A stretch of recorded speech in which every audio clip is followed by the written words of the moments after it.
Livro, Lendo a Bíblia de modo sobrenatural. Autor, John Piper. Prefácio. Escrever um livro na esperança de ajudar outras pessoas a verem mais de Deus nas Escrituras cristãs é reconhecer que Deus tem o propósito de que um leitor de sua palavra a entenda e a desfrute com a ajuda de outros. Escrever livros, ensinar lições, pregar sermões, criar filhos na admoestação do Senhor, todas estas atitudes implicam que Deus planejou que entendamos a Bíblia com a ajuda de mestres humanos. Outra maneira de dizer isso é que Deus revela mais de si mesmo por sua palavra quando a lemos em comunidade do que o faz quando a lemos isoladamente. O Novo Testamento mostra que Jesus Cristo dá mestres à sua igreja com vistas ao aperfeiçoamento dos santos para o desempenho do seu serviço, para a edificação do corpo de Cristo, Efésios 4, 11-12. Esses mestres não tomam o lugar da Bíblia como a palavra de Deus inspirada. Eles nos ajudam a entendê-la. De fato, o alvo dos mestres humanos é ajudar todos os crentes a crescerem até ao ponto de serem mestres, não necessariamente em uma função oficial, mas, pelo menos, tendo a capacidade de usar a palavra de Deus tanto para si mesmos quanto para os outros. Pois, com efeito, quando devíeis ser mestres, atendendo ao tempo decorrido, tendes, novamente, necessidade de alguém que vos ensine, de novo, quais são os princípios elementares dos oráculos de Deus, assim, vos tornastes como necessitados de leite e não de alimento sólido. Ora, todo aquele que se alimenta de leite é inexperiente na palavra da justiça, porque é criança, a Hebreus 5, 12-13. Portanto, vejo a mim mesmo e a este livro como uma pequena parte na insondável e complexa fonte divina de influências que formam a comunidade cristã de descoberta e iluminação. Consequentemente, nada neste livro deve ser entendido como significando que seu alvo é produzir leitores isolados da Bíblia. É uma pedra jogada num mar de pessoas. Seu efeito ondulatório, se houver algum, fluirá pelos relacionamentos. O alvo deste livro é ser parte do propósito global de Deus para criar uma noiva belíssima para seu filho, na igreja gloriosa, sem mácula, nem ruga, santa e sem defeito, Efésios 5:27. A beleza dessa noiva está na maneira humilde, santa, feliz e amorosa como os cristãos tratam uns aos outros. Se o fim é glória coletiva, não devemos ficar surpresos com o fato de que o meio é crescimento coletivo. Lemos a palavra juntos, alcançamos o fim juntos. Deus tem usado inúmeras pessoas para me ajudar a entender e amar a Bíblia. Gostaria de ajudar você, para que ajude outros.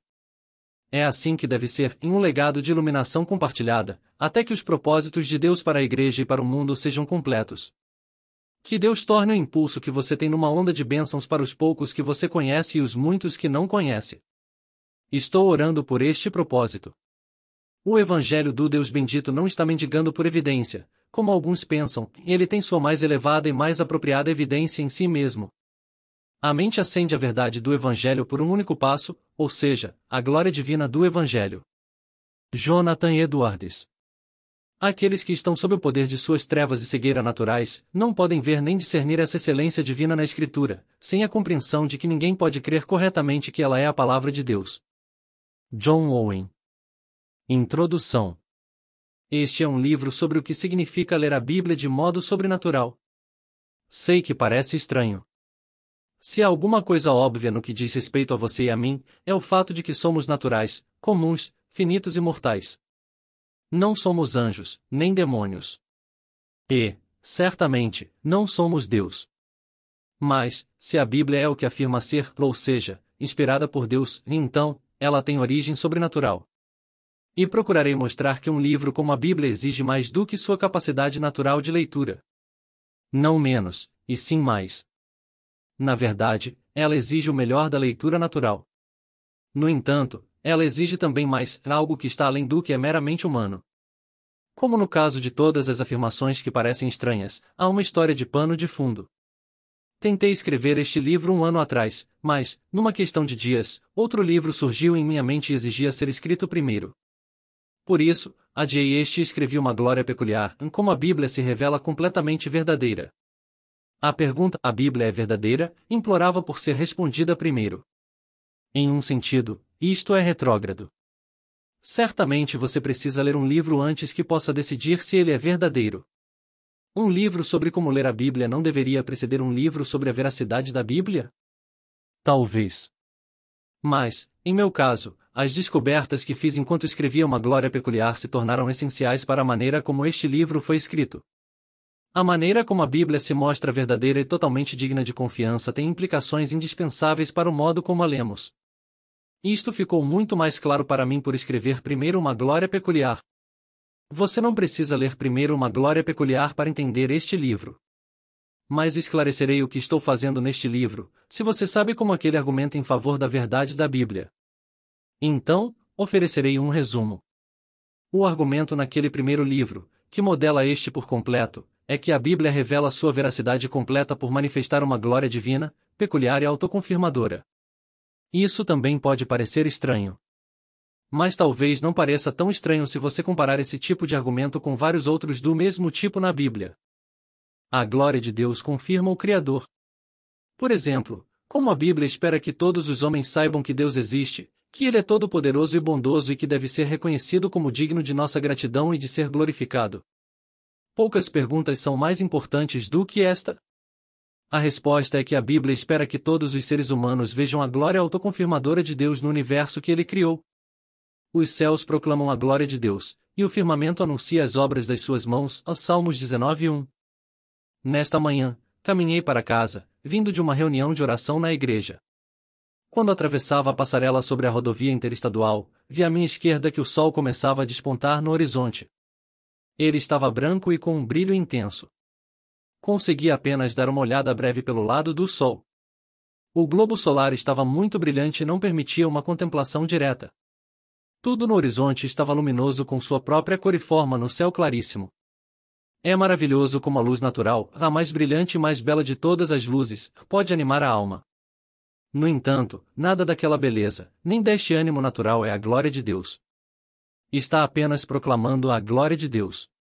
Não somos panteístas. Para vermos a glória de Deus, precisamos experimentar algo sobrenatural. Mas a glória de Deus precisa ser vista. Portanto, há uma glória divina que resplandece por meio do mundo natural, não somente uma glória natural. Não é a glória de lindas alvoradas, da impressionante complexidade do olho humano ou do sistema solar. É algo inefável, mas real e discernível. Devemos ver não somente a glória natural, mas também a glória de Deus. O apóstolo Paulo entendia que as pessoas não podem ver esta glória divina por si mesmas. Ele explicou por que isto é verdade e por que nenhum de nós tem desculpa para sua cegueira espiritual. É porque o que de Deus se pode conhecer é manifesto entre eles, porque Deus lhes manifestou. Porque os atributos invisíveis de Deus, assim o seu eterno poder, como também a sua própria divindade, claramente se reconhecem, desde o princípio do mundo, sendo percebidos por meio das coisas que foram criadas. Tais homens são, por isso, indesculpáveis, porquanto, tendo o conhecimento de Deus, não o glorificaram como Deus, nem lhe deram graças. Romanos 1, 19-21. Isto significa que Deus tem mostrado a todos a glória de seu poder, deidade e generosidade. Se não vemos a glória de Deus, ainda somos responsáveis por vê-la, estimá-la como supremamente gloriosa e dar graças a Deus. Se não a vemos, somos, como disse Paulo, indesculpáveis. A glória de Deus confirma Jesus. Há outro argumento semelhante a respeito de como as pessoas deveriam ter reconhecido a divindade de Jesus. Como Jesus esperava que seus primeiros seguidores soubessem que ele era o divino Filho de Deus? A resposta é que toda a vida de Jesus, o tipo de pessoa que ele era e as obras que realizou revelavam uma glória divina autoconfirmadora. Seu discípulo mais íntimo escreveu, e o Verbo se fez carne e habitou entre nós, cheio de graça e de verdade, e vimos a sua glória, glória como do unigênito do Pai, João 1,14. No entanto, muitas pessoas não viram esta glória. Judas certamente não a viu, apesar dos 3 anos de proximidade. Os fariseus não a viram. Até os discípulos de Jesus demoraram a vê-la. Para pessoas assim, Jesus disse: há tanto tempo estou convosco, e não me tens conhecido? João 14:9. Ele lhes mostrará o suficiente.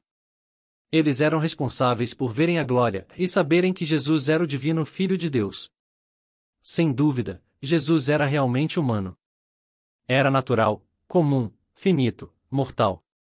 Mas ele era também o Filho de Deus sobrenatural, nascido de uma virgem, ALC 1:35. Havia uma glória que resplandecia nele. Aqueles que ouviram seus ensinos e viram seu ministério eram responsáveis por verem essa glória. É assim que eles conheceriam a verdade. A glória de Deus confirma o Evangelho. Considere mais um exemplo de como a glória confirma a verdade. Este exemplo se refere ao próprio Evangelho, às boas novas da morte e ressurreição de Jesus por pecadores. Como as pessoas que ouvem as boas novas do Evangelho cristão podem saber que ele é de Deus? O apóstolo Paulo respondeu: nelas podem saber que o Evangelho é de Deus porque veem nele a luz do Evangelho da glória de Cristo, o qual é a imagem de Deus, 2 Coríntios 4:4. Ou, em palavras um pouco diferentes, elas podem saber porque veem no Evangelho a luz do conhecimento da glória de Deus, na face de Cristo, 2 Coríntios 4:6. No entanto, muitas pessoas ouvem o Evangelho e não veem a glória divina. Por quê? Não é porque a glória de Deus é irreal. Não é porque a glória de Deus não está no Evangelho. É porque os seres humanos são, por natureza, obscurecidos de entendimento, pela dureza do seu coração, Efésios 4:18. Não é principalmente por causa de ignorância, e sim de dureza. Essa dureza é uma profunda antipatia para com a verdade. Eles estão perecendo porque não acolheram o amor da verdade para serem salvos, 2 Tessalonicenses 2:10. Satanás, o Deus deste século, explora esta dureza. Paulo disse que Satanás cegou o entendimento dos incrédulos, para que lhes não resplandeça a luz do Evangelho da glória de Cristo, 2 Coríntios 4:4. Mas a glória está realmente no Evangelho. Ouvir o Evangelho sendo apresentado fiel e completamente é ser responsável por ver a glória de Deus. A glória de Deus confirma a Escritura. O argumento de uma glória peculiar é que a glória de Deus confirma a Escritura de maneira semelhante a estes três exemplos. Vemos a glória de Deus nas Escrituras e por meio delas. Os apóstolos nos transmitiram por meio das palavras da Escritura o que viram face a face em Jesus Cristo. O que temos visto e ouvido anunciamos também a vós outros, para que vós, igualmente, mantenhais comunhão conosco. Ora, a nossa comunhão é com o Pai e com seu Filho, Jesus Cristo, 1 João 1:3. Podemos ver por meio das palavras deles a glória que viram em Cristo. As palavras humanas da Escritura são a maneira divina pela qual o homem Jesus foi visto como divino. Nem todos viram isto. Mas, a glória estava lá. E ela está aqui, nas Escrituras. Todas as pessoas conhecem a Deus. Mas uma ilustração pode ajudar a esclarecer como isto opera realmente na alma humana. Como a glória de Deus é vista? Sem dúvida, os olhos naturais, os ouvidos e o cérebro fazem parte do processo. Sem eles, não podemos ver, nem ouvir, nem considerar as coisas naturais que revelam a glória de Deus, criação, encarnação, evangelho, escritura. Mas este ver natural não é determinante em ver a glória de Deus. Vendo, não veem, disse Jesus, a Mateus 13:13. Tem de acontecer algo mais do que o uso de olhos, ouvidos e cérebro naturais. A maneira como o apóstolo Paulo expressa isto é que devemos ter iluminados os olhos do vosso coração, para sabermos, a Efésios 1:18. Isto também é estranho, os olhos do coração. Mas talvez não incompreensível. A maioria das pessoas se sentem à vontade em falar do coração como algo mais do que o órgão que bombeia sangue em nosso peito. Essa linguagem não é estranha para nós. Este coração é o nós real intuitivamente, sabemos que em nós há mais do que carne e ossos. Sabemos que não somos meras substâncias químicas num invólucro de pele. Não falaríamos da maneira que falamos sobre assuntos como justiça e amor se não acreditássemos nisso. Então, é muito estranho acrescentarmos a esta personalidade imaterial a ideia de olhos imateriais, os olhos do coração? Esta pessoa interior, o nosso verdadeiro eu, vê e sabe coisas que não são idênticas ao que os olhos do corpo podem ver. Pascal disse, o coração tem suas razões, que a razão desconhece. Sentimos isso em milhares de coisas. Há um ver espiritual por meio e além do ver natural. Há um ouvir espiritual por meio e além do ouvir natural. Há um discernir espiritual por meio e além do raciocinar natural. Como podemos conceber o que acontece quando o coração vê a glória de Deus? Achei uma indicação disto na maneira como Paulo fala do nosso conhecimento da glória de Deus na natureza. Por um lado, Paulo diz que todos conhecemos a Deus. Tendo o conhecimento de Deus, não o glorificaram como Deus, nem lhe deram graças, Romanos 1:21. E isto é admirável. Todos conhecem a Deus. Mas, em outras passagens, Paulo diz enfaticamente que, por natureza, as pessoas não conhecem a Deus. Por exemplo, na sabedoria de Deus, o mundo não o conheceu por sua própria sabedoria, 1 Coríntios 1:21. Os gentios não conhecem a Deus, 1 Tessalonicenses 4:5. Anteriormente, não conhecendo a Deus, Gálatas 4:8, ver 2 Tessalonicenses 1:8, 1 João 4:8. Então, o que Paulo quer dizer em Romanos 1:21 ao afirmar que todos os seres humanos têm conhecimento de Deus? Para responder isto, podemos simplesmente citar Romanos 1:19-20, o que de Deus se pode conhecer é manifesto entre eles, porque Deus lhes manifestou. Porque os atributos invisíveis de Deus, assim o seu eterno poder, como também a sua própria divindade, claramente se reconhecem, desde o princípio do mundo, sendo percebidos por meio das coisas que foram criadas. Em outras palavras, podemos dizer que ter conhecimento de Deus, em Romanos 1:21, significa apenas ter disponível o testemunho da criação e vê-lo claramente pelos olhos naturais. Mas este é todo o significado que Paulo quer comunicar ao dizer, tendo conhecimento de Deus? Acho que há mais. Em Romanos 2:14-15, Paulo diz que pessoas que nunca ouviram a lei de Deus fazem às vezes coisas que a lei exige. A consciência delas dá testemunho da vontade de Deus. Paulo expressa nestes termos, e estes mostram a norma da lei gravada no seu coração. O molde da glória divina. Aqui está a minha sugestão. Ter conhecimento de Deus, em Romanos 1:21, inclui esta experiência de coração, mais profunda, referida em Romanos 2:15. A analogia que acho proveitosa é pensar no conhecimento inato de Deus e de sua vontade como um tipo de molde no coração humano. Este molde é criado por Deus em cada coração humano com uma forma que corresponde à glória de Deus. Em outras palavras, se a glória de Deus fosse vista com os olhos do coração, se encaixaria tão perfeitamente no molde que saberíamos que a glória é real, saberíamos que fomos feitos para isto. Portanto, quando Paulo diz que todos os humanos têm conhecimento de Deus ou que todos os humanos têm a norma da lei gravada no seu coração, ele quer dizer que há um molde na forma de glória em cada coração esperando receber a glória de Deus.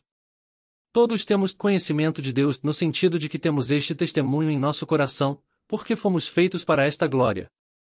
Há uma expectativa e aspiração latente, e a forma dela está inserida no profundo de nossa alma. Corações abarrotados de amores estranhos. A razão por que não vemos a glória de Deus não é que o molde é defeituoso nem que a glória de Deus não está resplandecendo. A razão é a dureza do coração, Efésios 4:18. Esta dureza é uma profunda aversão a Deus e um correspondente amor à autoexaltação. Paulo disse que a mentalidade da carne é inimizade contra Deus, a Romanos 8:7. E Jesus disse que a luz veio ao mundo, e os homens amaram mais as trevas do que a luz, João 3:19. Nosso problema não é que nos falta a luz, e sim que amamos as trevas. Esta é a dureza de nosso coração. Assim, em minha analogia do molde, isto significa que o molde, o qual foi perfeitamente formado para a plena satisfação na glória de Deus, está abarrotado de amor por outras coisas. Por isso, quando a glória de Deus brilha no coração a partir da criação, da encarnação de Jesus ou pelo Evangelho, não acha lugar ali. Não é sentida nem percebida como apropriada. Para a mente natural, a mente cujo molde formado para a glória está lotado de ídolos, a glória de Deus é loucura, 1 Coríntios 2:14. Não se encaixa ali. Como Jesus disse às pessoas de coração endurecido que desejavam matá-lo, procurais matar-me, porque a minha palavra não está em vós, João 8:37. É claro, elas podiam raciocinar e lembrar as palavras de Jesus. Mas não podiam vê-las como gloriosas e convincentemente belas. Ouviram as palavras, mas não as amaram. Estas pessoas amavam as trevas que enchiam o molde projetado para o resplendor da glória de Deus. A escavação sobrenatural do molde. Talvez você possa entender agora por que eu disse que este livro é sobre o que significa ler a Bíblia de modo sobrenatural. Se o que estamos dizendo é correto, a única esperança para vermos a glória de Deus na Escritura é que Ele mesmo pode remover os amores idólatras e empedernidos substitutos da glória de Deus que abarrotam o molde de nosso coração.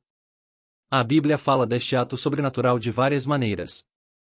Por exemplo, ela descreve essa invasão sobrenatural como um resplandecer da glória divina em nosso coração, a 2 Coríntios 4:6, como uma concessão de verdade e arrependimento, a 2 Timóteo 2:25, como a doação da fé, a Filipenses 1:29, como ressuscitar-nos dos mortos, a Efésios 2:5, como novo nascimento pela palavra, 1 Pedro 1:23, Tiago 1:18, como a revelação especial do Pai, a Mateus 16:17, e do Filho, a Mateus 11:27, como a iluminação dos olhos do coração, Efésios 1:18, e como receber o mistério do reino de Deus, Lucas 8:10.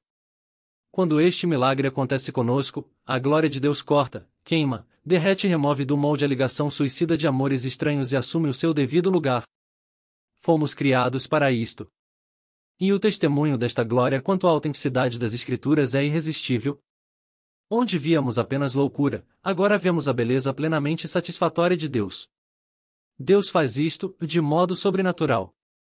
Ninguém decide experimentar as Escrituras cristãs como a verdade plenamente satisfatória e convincente de sua vida. Ver é um domingo. Por isso, o aceitar espontaneamente a palavra de Deus é um domingo.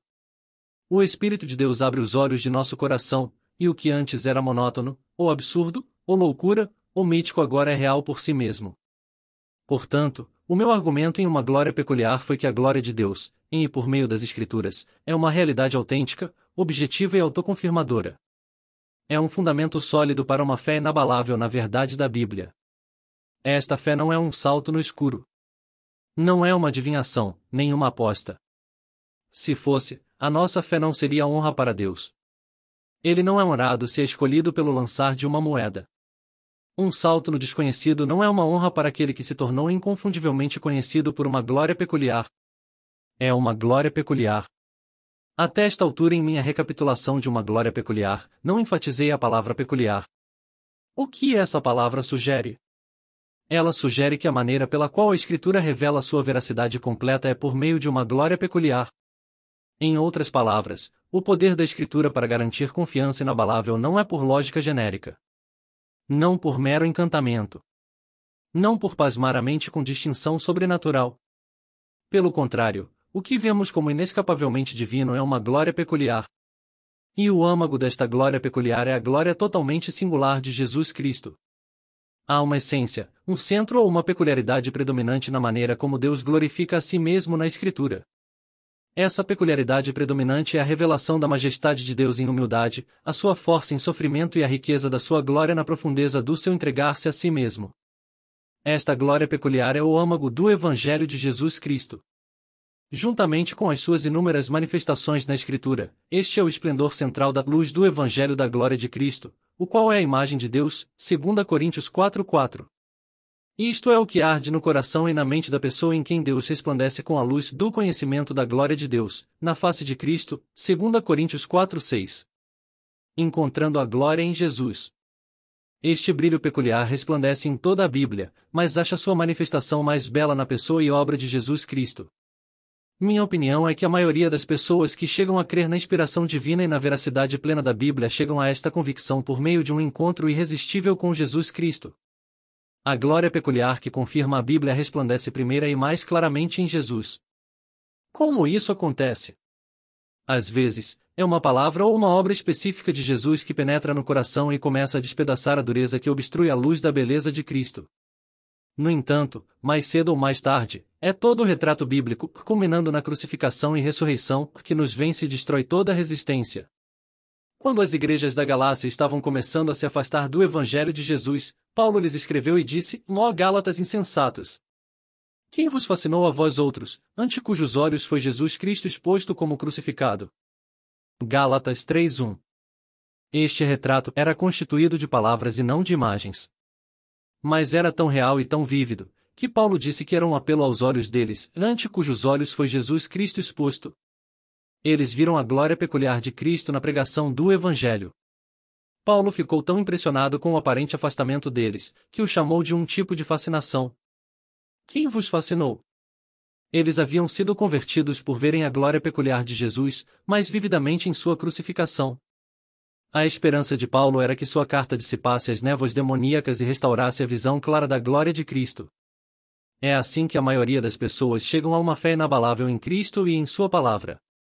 Um esboço do retrato bíblico de Jesus. Pode ser que você não tenha um entendimento claro do que eu pretendo dizer quando falo retrato bíblico completo de Cristo.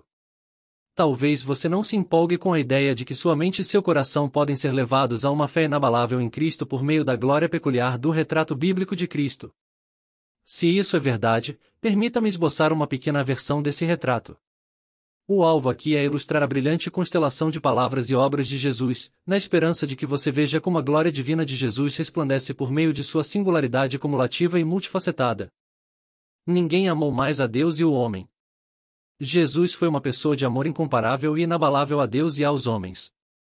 Ele ficava irado quando Deus era desonrado pela impiedade, a Marcos 11, 15 a 17, e quando o homem era destruído pela religião, a Marcos 3, 4 a 5. Jesus nos ensinou e nos mostrou como ser pobre de espírito, manso, faminto de justiça, puro de coração, misericordioso e pacificador, a Mateus 5, 3 a 9.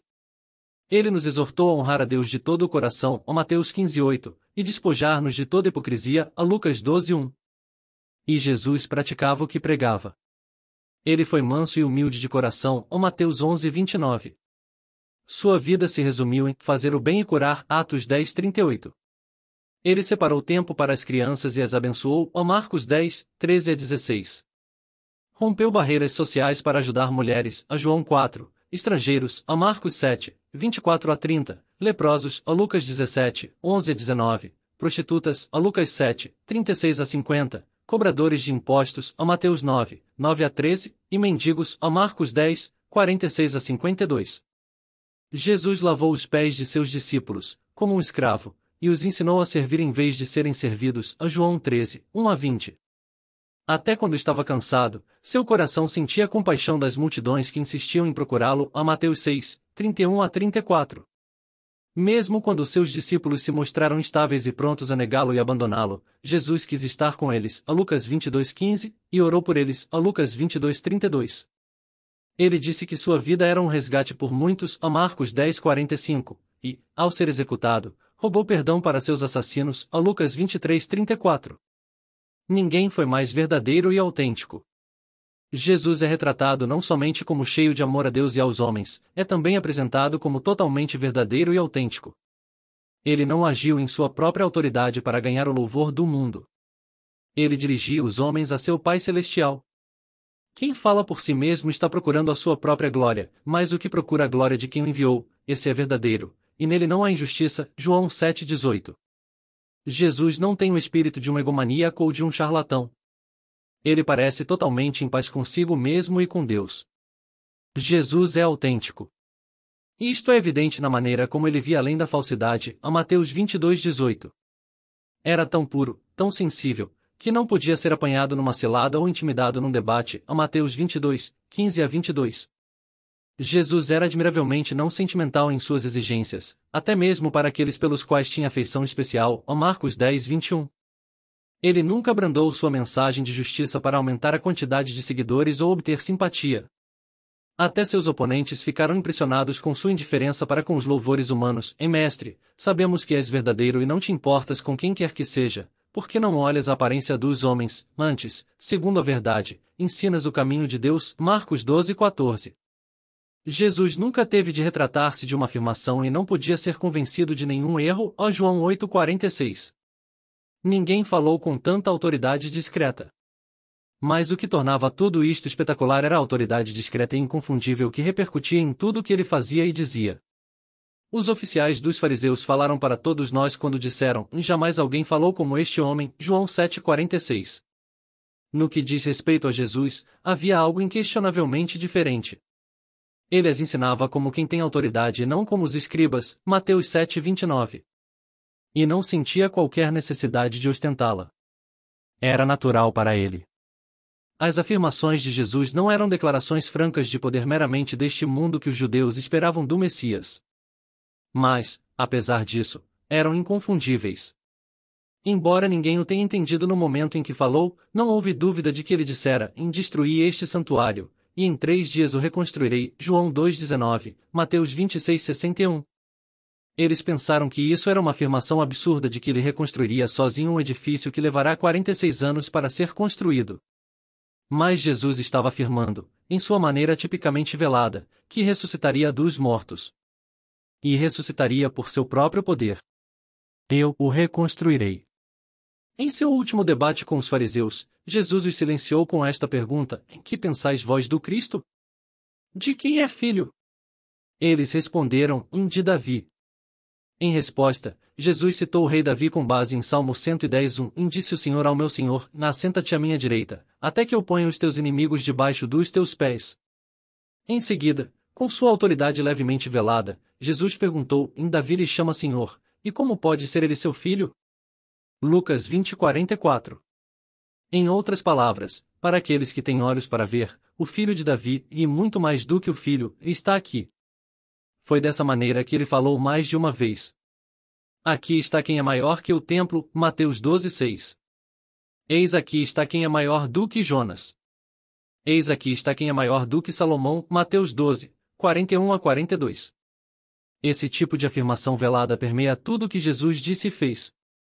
Para os que têm olhos para ver e ouvidos para ouvir, alguém inconcebivelmente grande e glorioso está aqui. O véu é levantado.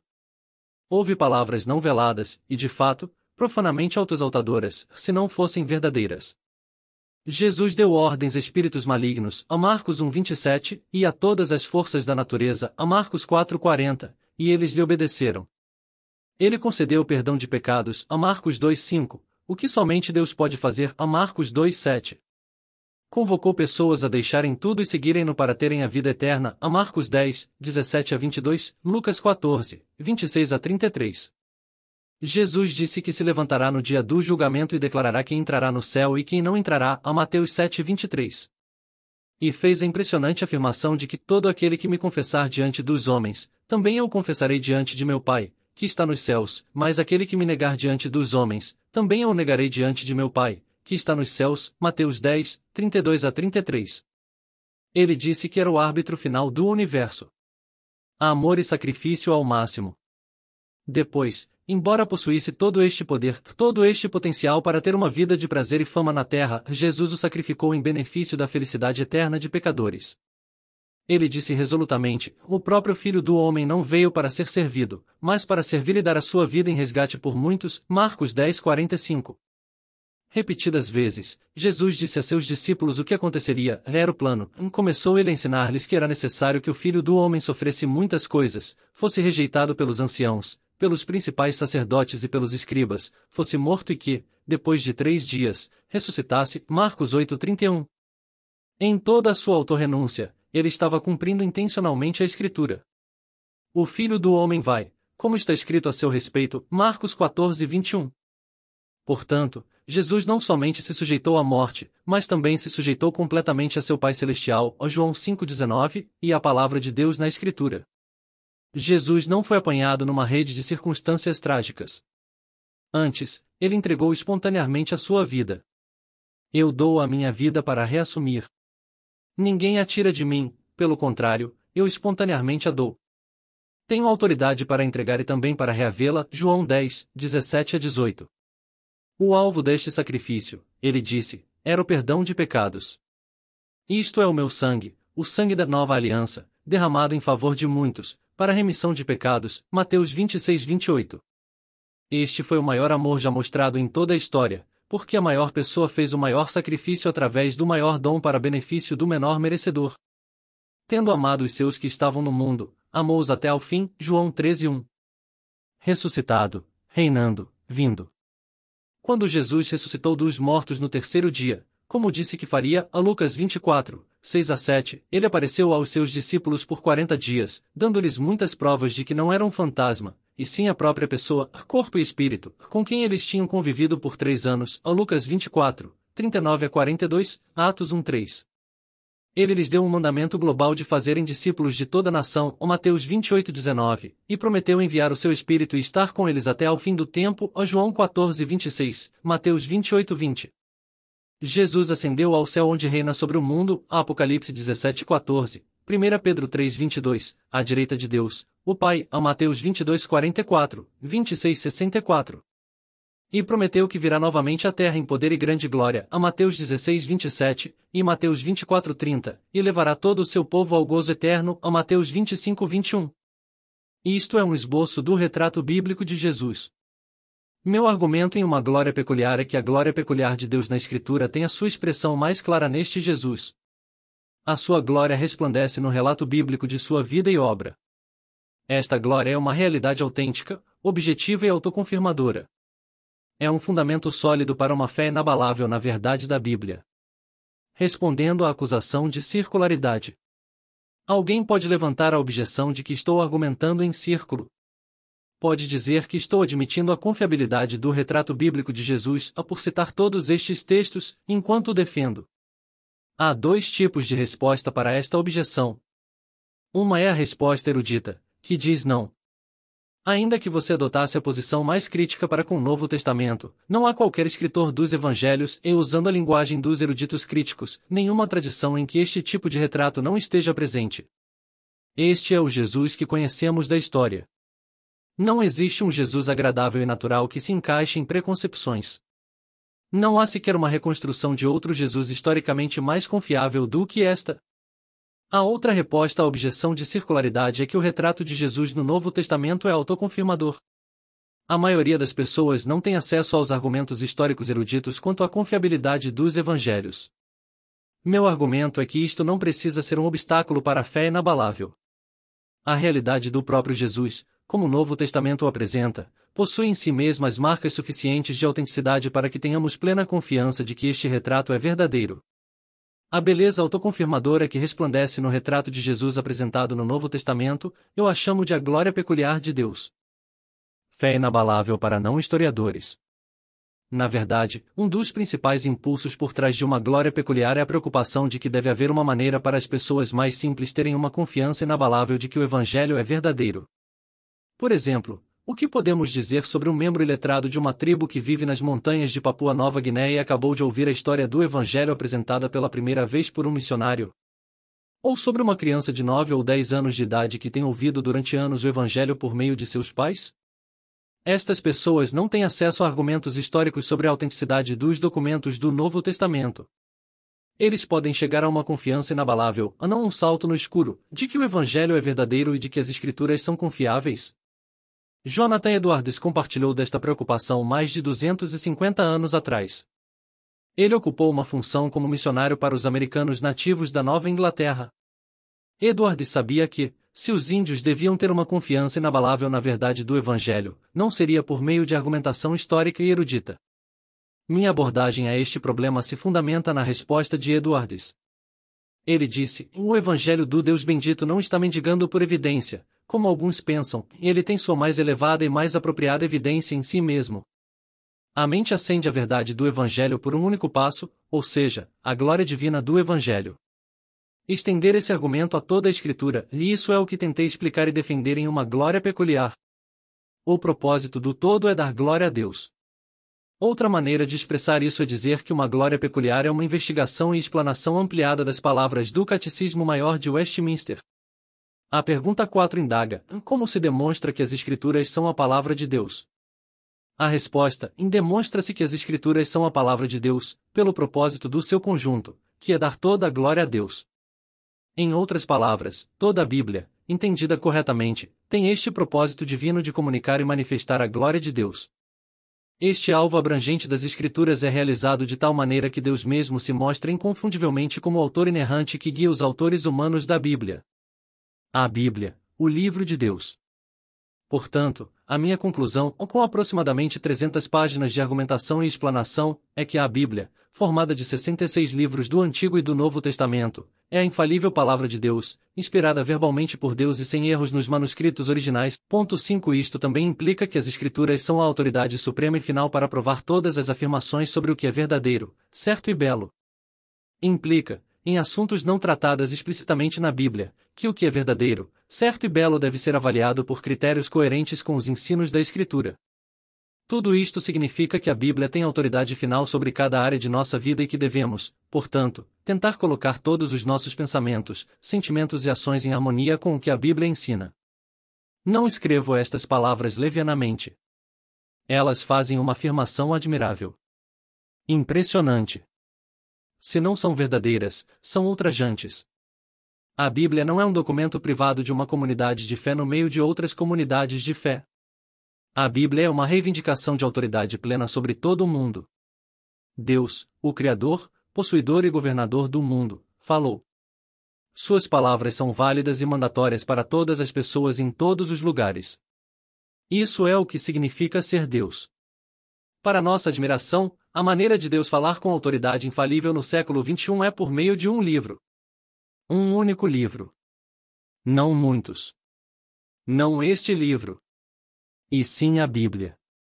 Essa é a declaração impressionante das Escrituras cristãs. As implicações disto são enormes, incluindo as implicações sobre como lemos a Bíblia. 2 fatos repletos de implicações. Vemos agora que há outro fato espetacular cheio de implicações sobre como devemos ler a Bíblia.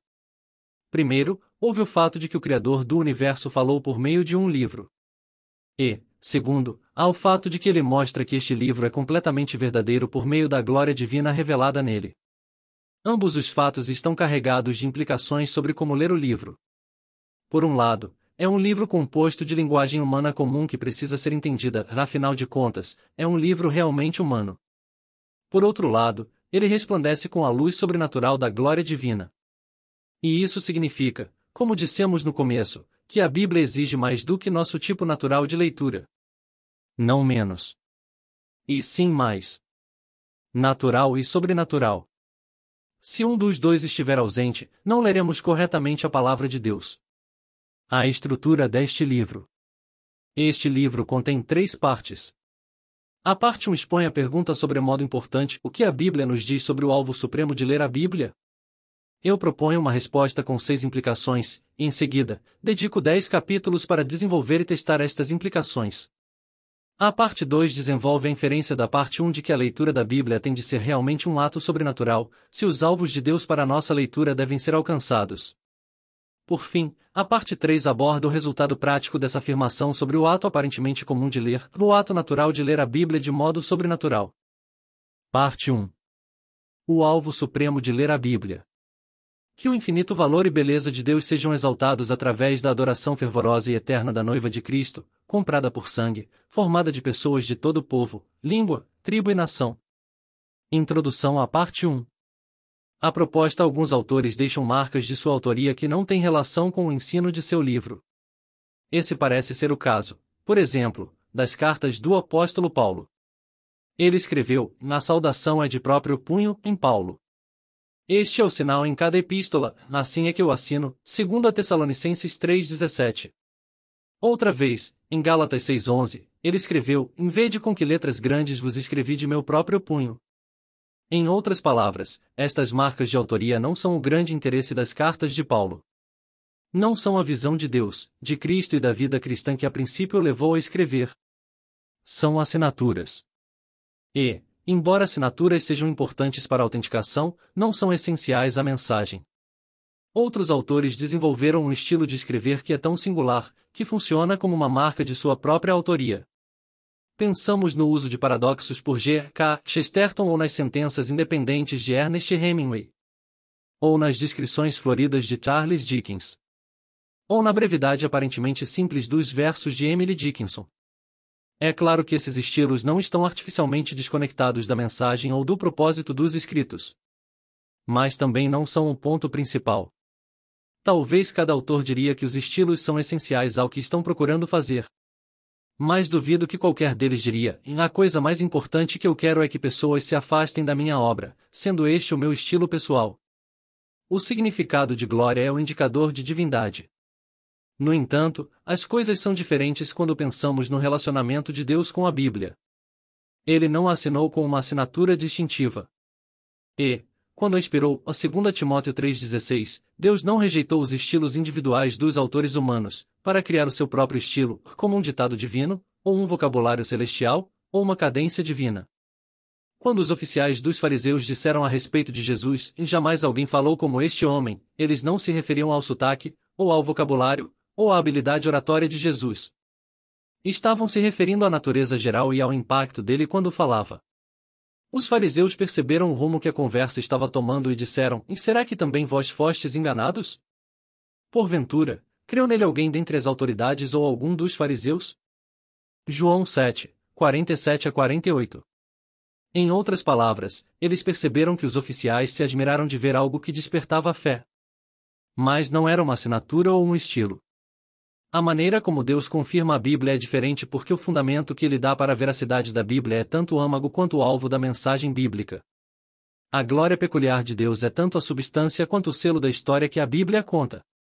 Não é como se Deus falasse em sua palavra, revelando sua natureza e seus propósitos, e tivesse de acrescentar outro indicador da sua divindade, como uma assinatura ou um estilo. A glória de Deus, em sua palavra, é tanto a mensagem quanto o indicador divino.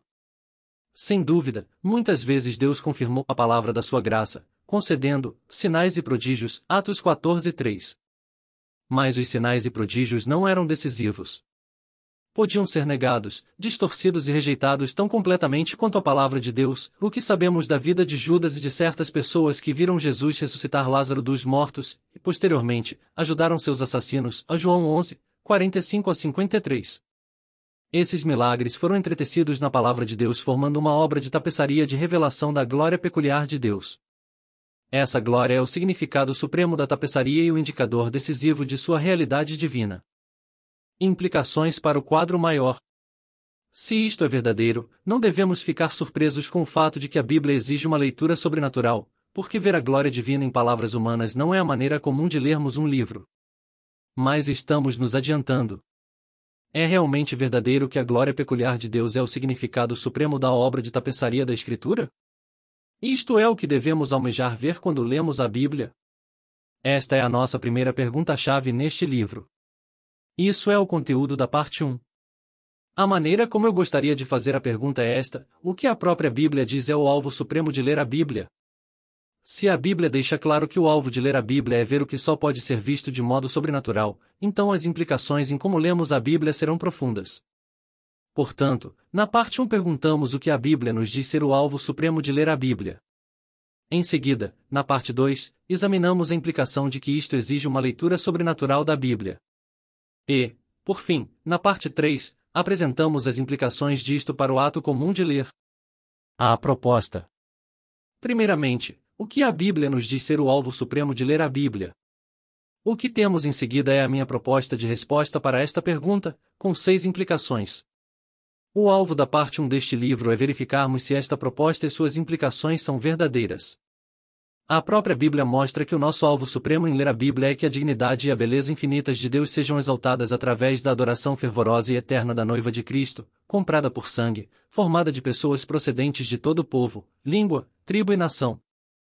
Em outras palavras, toda vez que pegamos a Bíblia para ler, devemos pretender que a leitura nos leve a este fim. A maneira pela qual, como indivíduos, somos envolvidos neste alvo supremo, à medida que lemos a Bíblia, se torna clara quando definimos as 6 implicações que resultam da resposta que propomos à nossa pergunta. Quando afirmamos que o alvo supremo de ler a Bíblia é que a dignidade e a beleza infinitas de Deus sejam exaltadas através da adoração fervorosa e eterna da noiva de Cristo, comprada por sangue, formada de pessoas procedentes de todo povo, língua, tribo e nação, isto significa que 1. A dignidade e a beleza infinitas de Deus são o valor e excelência supremos do universo. 2. A adoração supremamente autêntica e intensa da dignidade e da beleza de Deus é o alvo supremo de toda a obra e palavra de Deus. 3. Devemos sempre ler a palavra de Deus para ver esta dignidade e beleza supremas.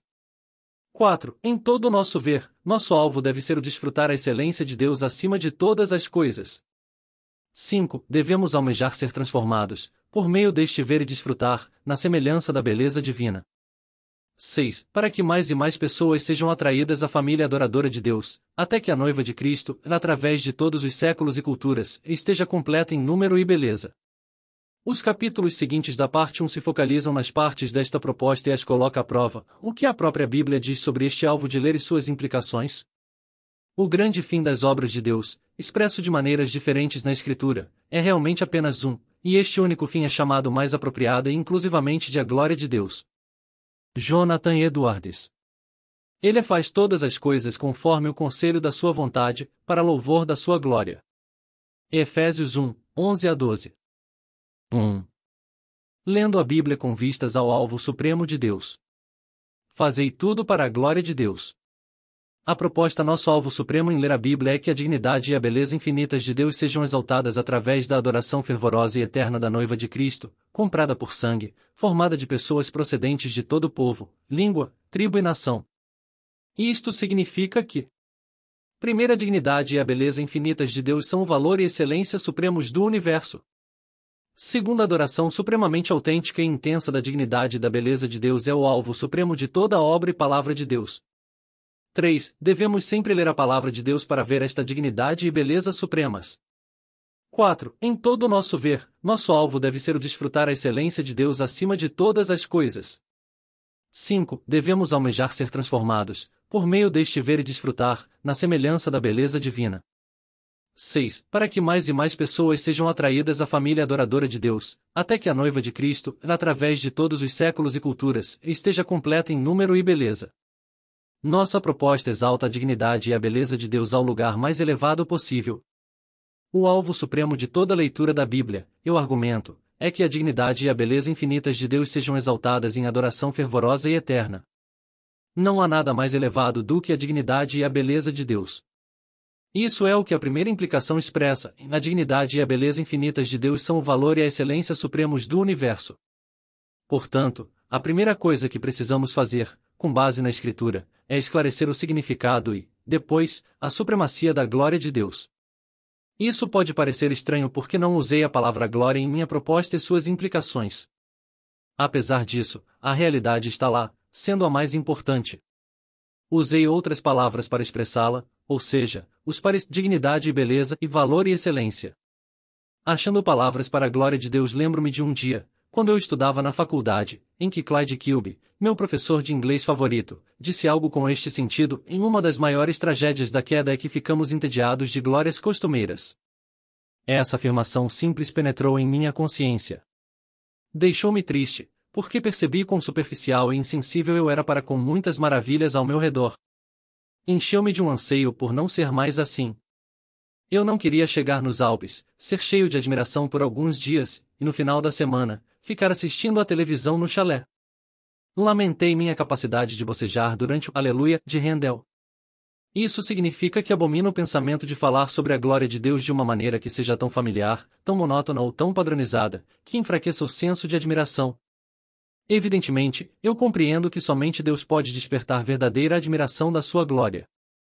Kilby estava certo. A queda nos deixou profundamente disfuncionais em nossas emoções. Somos empolgados pelo trivial e nos entediamos com a grandeza. Coamos um mosquito para admirar e absorver um camelo de glória imperceptível. Apesar disso, quero tentar usar uma linguagem que nos ajude a perceber o que é a glória de Deus, se eu puder.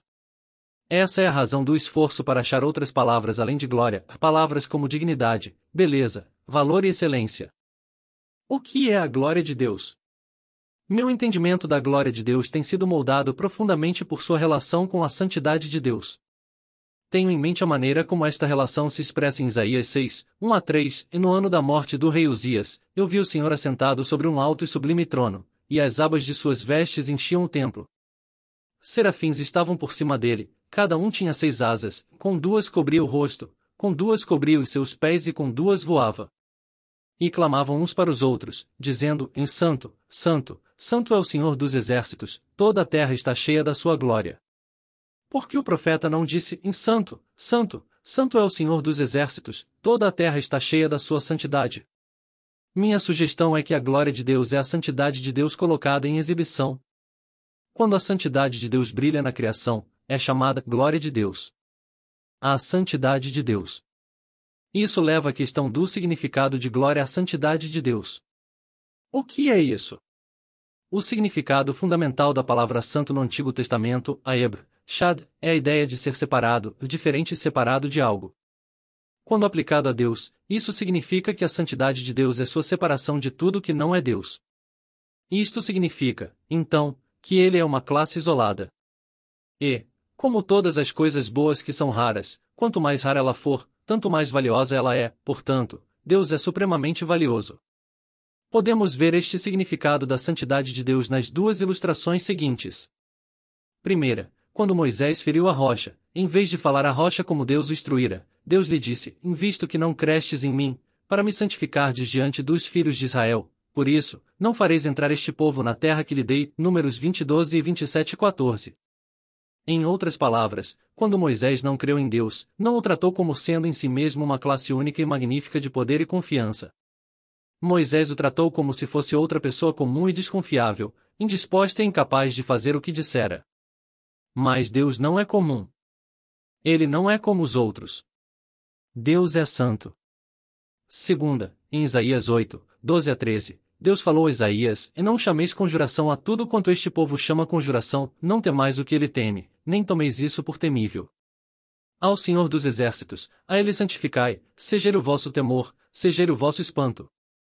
Em outras palavras, não coloquem a Deus no mesmo grupo de todos os seus outros temores e espantos. Tratem-no como um temor e espanto totalmente único. Separem-no de todos os temores e espantos comuns. Eis aqui, portanto, como eu concebo a santidade de Deus. Deus é tão separado, tão acima, tão distinto de tudo mais, tudo que não é Deus, que é autoexistente, autossustentável e autossuficiente. Portanto, ele é infinitamente completo, pleno e perfeito em si mesmo.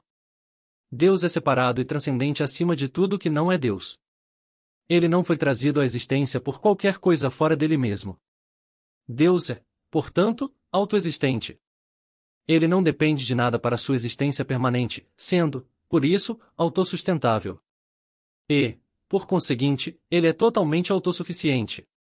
Completo, pleno, perfeito. A Bíblia deixa claro que este Deus autoexistente, autossustentável, autossuficiente existe como três pessoas em uma essência divina. O Pai conhece e ama perfeita, completa e infinitamente o Filho, e o Filho conhece e ama perfeita, completa e infinitamente o Pai, e o Espírito Santo é a expressão perfeita, completa e infinita do amor mútuo entre o Pai e o Filho. Esta comunhão trinitária perfeita é essencial à plenitude e perfeição de Deus. Não há nenhuma carência, nenhuma deficiência, nenhuma necessidade, apenas plenitude, completude e autossuficiência perfeitas. A dimensão moral da santidade de Deus. Isto é a santidade de Deus em sua completude e autossuficiência transcendente. Há, porém, uma dimensão ausente na descrição de santidade. É a dimensão que mencionei antes e que resulta da absoluta raridade de Deus, ser de um único tipo em sua perfeição. Isso implica que ele é de valor infinito. Uma das razões por que é crucial focalizarmos este aspecto da santidade de Deus é que ele nos ajuda a entender por que a Bíblia trata a santidade de Deus não apenas como ser transcendente, mas também como pureza ou bondade transcendentes.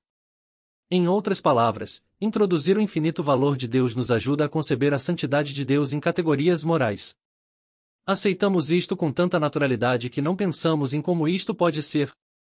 Como Deus pode ser pensado como infinitamente bom, correto ou puro, se não há padrões fora dele mesmo pelos quais pode ser medido?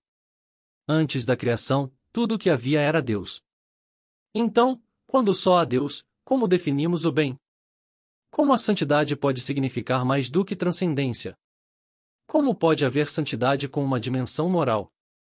Minha resposta é esta: a dimensão moral da santidade de Deus é que toda afeição, todo pensamento e todo ato de Deus é coerente com o infinito valor de sua plenitude transcendente. Em outras palavras, a santidade é não somente o valor infinito da plenitude transcendente de Deus, mas também a harmonia que existe entre o valor dessa plenitude transcendente e todas as afeições, pensamentos e atos de Deus. Esta harmonia dos atos de Deus com seu valor infinito, podemos chamá-la a beleza da santidade de Deus. Stephen Charnock, de 1628 a 1680, usou uma frase incomum para expressar o que estou tentando dizer. A santidade de Deus, disse Charnock, é que ele trabalha com uma conveniência à sua própria excelência. A palavra conveniência significa adequabilidade, consonância, propriedade, harmonia. É assim que um ato de Deus é bom, ou puro, ou perfeito. É consonante com, perfeitamente expressivo de, em harmonia com o valor de Deus. A glória de Deus como a beleza da santidade de Deus. Isto nos leva de volta à relação entre a santidade de Deus e a sua glória. Experimentamos a beleza da santidade de Deus como a glória de Deus. Quando a santidade de Deus se torna expressiva, criando e penetrando o mundo, nós a chamamos de glória de Deus. A glória de Deus é a torrente que flui de sua santidade para o mundo ver e admirar. O extenso artigo de Gerard Kittel sobre glória no Theological Dictionary of the New Testament, ao dicionário teológico do Novo Testamento, conclui que a glória de Deus denota resplendor divino e celestial, que torna Deus impressionante ao homem, a força de sua automanifestação. Devemos nos lembrar constantemente de que estamos falando de uma glória que está acima de qualquer comparação criada. A glória de Deus é a maneira como designamos a beleza e a grandeza infinitas da pessoa que estava lá antes que houvesse qualquer outra coisa. Em outras palavras, estamos falando do valor, beleza e grandeza que existem sem origem, sem comparação, sem analogia, incapaz de serem julgados ou avaliados por qualquer critério exterior. Estamos falando do valor, grandeza e beleza originais que definem tudo. Todo valor, beleza e grandeza criados procedem desta glória e apontam para ela, mas não a reproduzem de maneira abrangente e adequada. A glória de Deus é uma maneira de dizer que a realidade absoluta e objetiva para a qual toda admiração, maravilha, temor, veneração, louvor, honra, aclamação e adoração humanos apontam. Fomos criados para achar nosso prazer mais profundo em admirar o que é infinitamente admirável, ou seja, a glória de Deus. A glória de Deus não é a projeção psicológica do anseio humano sobre a realidade. Pelo contrário, o anseio humano inconsolável é a evidência de que fomos criados para a glória de Deus. A suprema importância da glória de Deus. Portanto, quando a Bíblia exibe a glória de Deus como alvo de tudo que Deus faz, esta é outra maneira de dizer que o infinito valor e beleza de Deus, ou seu valor e excelência supremos, são a realidade suprema no universo. E isso é, de fato, o que achamos na Bíblia. Do começo ao fim, Deus nos diz e nos mostra que seu alvo supremo em tudo o que ele faz é comunicar sua glória para o mundo ver e para seu povo admirar, desfrutar e louvar. Podemos mostrar isto por referir-nos aos 6 estágios da redenção, começando na eternidade passada e movendo-nos, pela criação e pela história, para a eternidade futura. Em cada um destes estágios, Deus fala explicitamente que seu propósito é que sua glória seja conhecida e louvada, ou seja, admirada com alegria, desfrutada abundantemente, valorizada de coração. Predestinação. Bendito Deus e Pai de nosso Senhor Jesus Cristo, que nos tem abençoado com toda a bênção espiritual nos lugares celestiais em Cristo, assim como nos escolheu nele, antes da fundação do mundo, para que sejamos santos e inculpáveis diante dele. Em amor, ele nos predestinou para adoção por meio de Jesus Cristo, de acordo com o propósito de sua vontade, para o louvor da glória de sua graça, a Efésios 1, 3-6, tradução do autor. A redenção começa na eternidade passada, no coração de Deus. Ele predestina um povo para a adoção por meio de Jesus Cristo. Paulo nos mostra a mais profunda raiz e o mais elevado alvo desta predestinação. Ele diz que ela está enraizada no propósito da vontade de Deus, a Efésios 1:5. Diz também que o alvo final da predestinação é o louvor da glória de sua graça, Efésios 1:6. Quão rapidamente passamos por esta última afirmação. De quem é o propósito que está sendo expresso nas palavras "Ele nos predestinou para a adoção, para o louvor da glória de sua graça"? É o propósito de Deus. E qual é este propósito? Que louvemos. Louvemos o quê? A glória de Deus. A glória peculiar de sua graça. Desde toda a eternidade, o plano de Deus era ter uma família adotada, por meio de Jesus Cristo, que louvaria sua glória por toda a eternidade. Há poucas coisas que precisamos saber que são mais importantes do que isso. Poucas coisas moldarão a sua vida mais do que isso, se penetrar no âmago de sua alma. O plano existente desde a eternidade passada era louvor pela eternidade futura. Aquele que fez o plano e que deve ser louvado é a mesma pessoa, Deus. E o foco do louvor é a glória peculiar de Deus, que brilha mais intensamente como a glória da graça na pessoa e obra de Jesus. Criação. Direi ao norte, e entrega. E ao sul, e não retenhas. Trazei meus filhos de longe e minhas filhas, das extremidades da terra, a todos os que são chamados pelo meu nome, e os que criei para minha glória, e que formei, e fiz, a Isaías 43, 6-7. O que para minha glória significa? Não significa que a criação trará a glória de Deus à existência. Ele já tem glória. A criação transborda essa glória. Significa que a criação mostrará, exibirá ou comunicará a glória de Deus. Essa é a razão por que Israel foi criado. E a razão por que nós fomos criados. Este é o objetivo de Gênesis 1, 27-28, em criou Deus, pois, o homem à sua imagem, a imagem de Deus o criou, homem e mulher os criou. E Deus os abençoou e lhes disse, sede fecundos, multiplicai-vos, enchei a terra. Se você fosse muito grande e enchesse a terra com 7 bilhões de imagens de si mesmo, qual seria o seu alvo?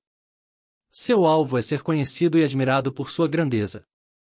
Mas, é claro, visto que o pecado entrou no mundo, os seres humanos preferiram viver para sua própria glória e não para a glória de Deus.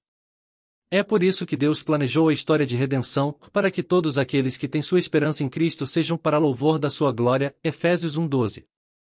Em nosso primeiro nascimento, fomos criados para a glória de Deus. E, por meio de Cristo, somos nascidos de novo, feitos novos, como novas criações, para a glória de Deus. A existência humana é para a glória de Deus. Foi por isso que Deus criou o mundo, a Salmos 19:1, a raça humana, a Gênesis 1, 27 a 28, e a nova raça em Cristo, a Efésios 1:12. Encarnação.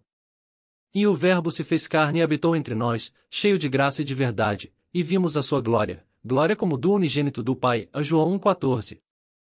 A encarnação do eterno Filho de Deus, o Verbo que estava com Deus, e era Deus, João 1:1, colocou a glória de Deus em exibição como nunca antes.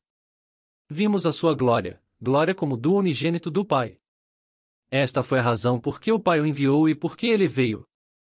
Paulo enfatizou isto em Filipenses 2, 6 a 11, descrevendo assim a encarnação, e ele, subsistindo em forma de Deus, tornou-se em semelhança de homens, e, reconhecido em forma humana, tornou-se obediente até a morte. Pelo que também Deus o exaltou, para que ao nome de Jesus, toda língua confesse que Jesus Cristo é Senhor, para a glória de Deus Pai, a tradução do autor. Se você seguir atentamente a linha de pensamento, verá que Deus exaltou a Cristo porque ele assumiu a forma humana e foi obediente até a morte. Ele foi um ser humano obediente, por isso, Deus o exaltou. E o alvo da encarnação e da consequente exaltação era a glorificação de Deus. Pelo que também Deus o exaltou sobremaneira, para a glória de Deus Pai. Portanto, o alvo de Deus na encarnação do Filho era a manifestação da glória peculiar do Pai na encarnação e na obra de Cristo. Propiciação. Agora, está angustiada a minha alma, e que direi eu? Pai, salva-me desta hora? Mais precisamente com este propósito vim para esta hora. Pai, glorifica o teu nome. Então, veio uma voz do céu, e eu já o glorifiquei e ainda o glorificarei, a João 12, 27 a 28. Pai, é chegada a hora, glorifica teu filho, para que o filho te glorifique a ti, a João 17, 1. A hora sobre a qual Jesus estava falando era a hora de sua morte. Ele viera para morrer. E dou a minha vida pelas ovelhas, João 10, 15. A razão por que isso precisava ser feito é que todos os seres humanos estão sob a ira de Deus. Não há esperança para nenhum de nós sem a propiciação, ou seja, um sacrifício que remove a ira de Deus. Jesus se deu como esse sacrifício. O resultado é, em quem crê no Filho tem a vida eterna, o que, todavia, se mantém rebelde contra o Filho não verá a vida, mas sobre ele permanece a ira de Deus, João 3,36. Há apenas duas opções: crer e escapar da ira de Deus, ou desobedecer ao mandamento de crer e permanecer sob a ira. Jesus disse que viera para prover este escape, para a glória do Pai. Mais precisamente com este propósito vim para esta hora. Pai, glorifica o teu nome, João 12, 27 a 28. O apóstolo Paulo explicou mais completamente como este aspecto da morte de Cristo opera realmente. Em Romanos 3, 25 a 26, na quem Deus propôs, no seu sangue, como propiciação, mediante a fé, para manifestar a sua justiça, por ter Deus, na sua tolerância, deixado impunes os pecados anteriormente cometidos, tendo em vista a manifestação da sua justiça no tempo presente, para ele mesmo ser justo e o justificador daquele que tem fé em Jesus. Duas vezes Paulo diz que Deus enviou Cristo como propiciação para manifestar a sua justiça. Ele também diz que o propósito é para ele mesmo ser justo. Portanto, 3 vezes Paulo descreve a morte de Jesus como a vindicação da justiça de Deus. Cristo morreu por nós ou por Deus? Em certa ocasião, numa reunião de alunos chamada Paixão, preguei um sermão sob o título Cristo morreu por nós ou por Deus? Esta passagem, Romanos 3, 25 a 26, foi o meu texto. A resposta à pergunta foi que Cristo morreu pela glória de Deus, a fim de que sua morte fosse contada para nossa salvação. Por que Cristo precisou morrer para mostrar que Deus é justo? Na verdade, por que ele precisou morrer para que Deus, ao declarar pecadores justos, pudesse ser justo?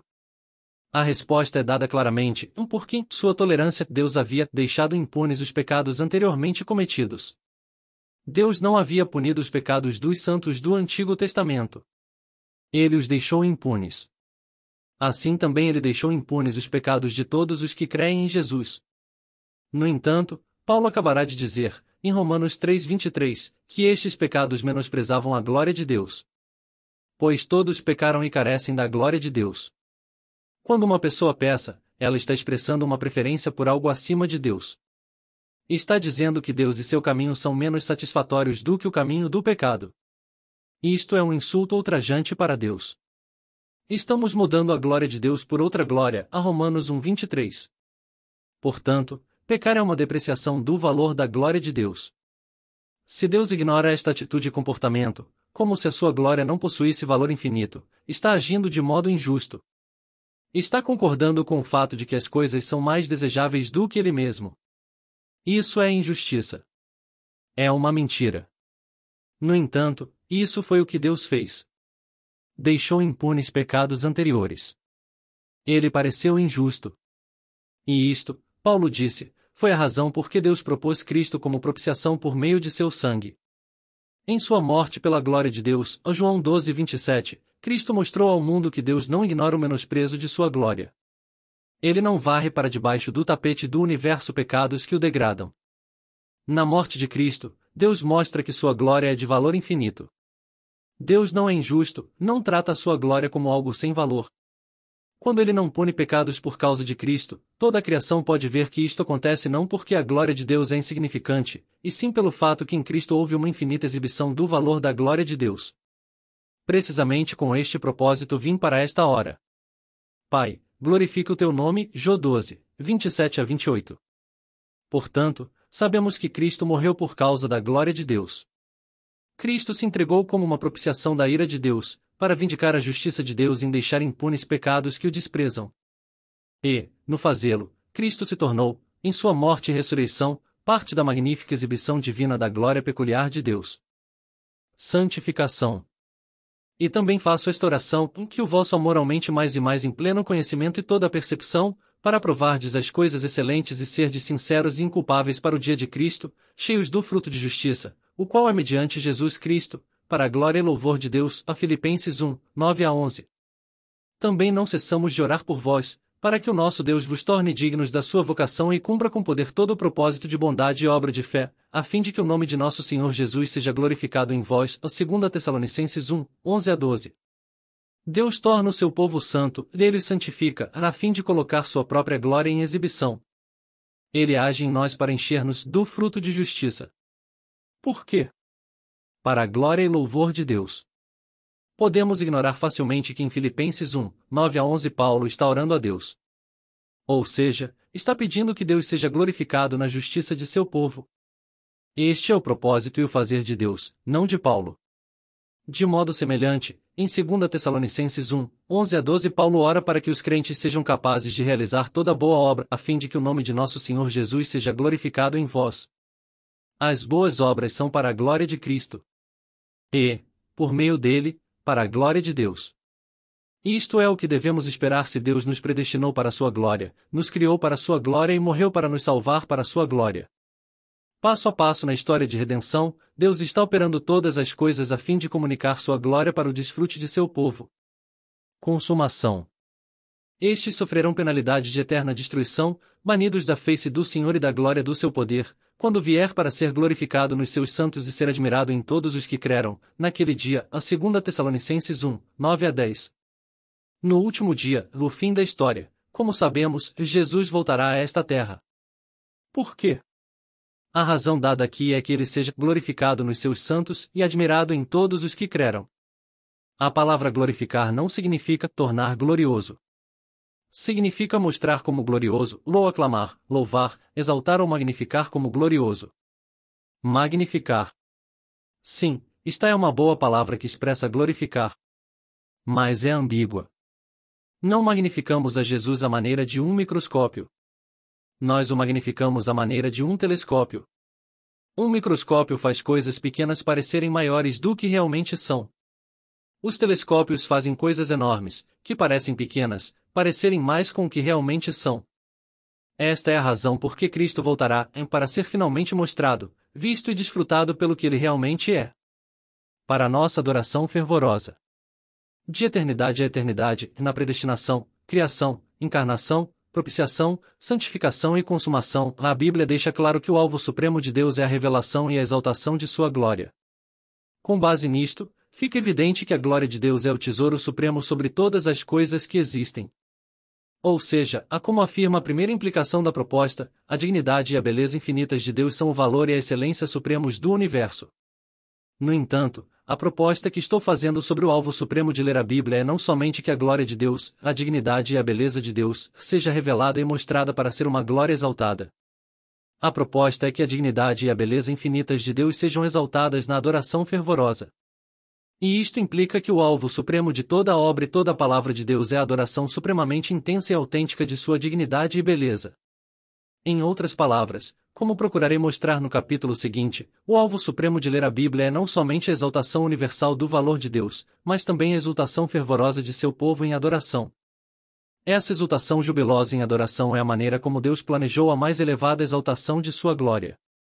No qual, não vendo agora, mas crendo, exultais com alegria indizível e cheia de glória. 1 Pedro 1:8.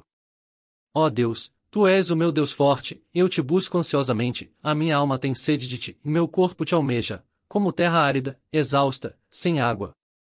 Salmo 63:1. Lendo a Bíblia com vistas à adoração fervorosa. Nem és frio nem quente, estou a ponto de vomitar-te da minha boca. A proposta. Nosso alvo supremo em ler a Bíblia é que a dignidade e a beleza infinitas de Deus sejam exaltadas através da adoração fervorosa e eterna da noiva de Cristo, comprada por sangue, formada de pessoas procedentes de todo povo, língua, tribo e nação. Isto significa que 1. A dignidade e a beleza infinitas de Deus são o valor e excelência supremos do universo. 2. A adoração supremamente autêntica e intensa da dignidade e da beleza de Deus é o alvo supremo de toda a obra e palavra de Deus. 3. Devemos sempre ler a palavra de Deus para ver esta dignidade e beleza supremas. 4. Em todo o nosso ver, nosso alvo deve ser o desfrutar a excelência de Deus acima de todas as coisas. 5. Devemos almejar ser transformados, por meio deste ver e desfrutar, na semelhança da beleza divina. 6. Para que mais e mais pessoas sejam atraídas à família adoradora de Deus, até que a noiva de Cristo, através de todos os séculos e culturas, esteja completa em número e beleza. Estamos perguntando na parte 1, em qual é o nosso alvo supremo em ler a Bíblia? E a resposta que propomos é que a dignidade e a beleza infinitas de Deus sejam exaltadas através da adoração fervorosa e eterna da noiva de Cristo, comprada por sangue, formada de pessoas procedentes de todo povo, língua, tribo e nação. Nosso primeiro passo em estabelecer isto foi mostrar no capítulo anterior, com base na Escritura, que a dignidade e a beleza infinitas de Deus são o valor e excelência supremos do universo. Vimos que, desde o começo até ao fim, Deus enaltece sua glória como o alvo supremo de todas as coisas. Se houvesse algo de maior valor ou excelência, Deus pareceria um idólatra. Estaria nos levando a glorificar muito aquilo que não é muito glorioso. Mas Deus não é um idólatra. Ele é justo. Portanto, afirmando a primeira implicação, a dignidade e a beleza de Deus são realmente o valor e a excelência supremos no universo. Nada é mais valioso ou mais belo. Fim do livro Amostra. Adquira o livro completo. Livro na descrição.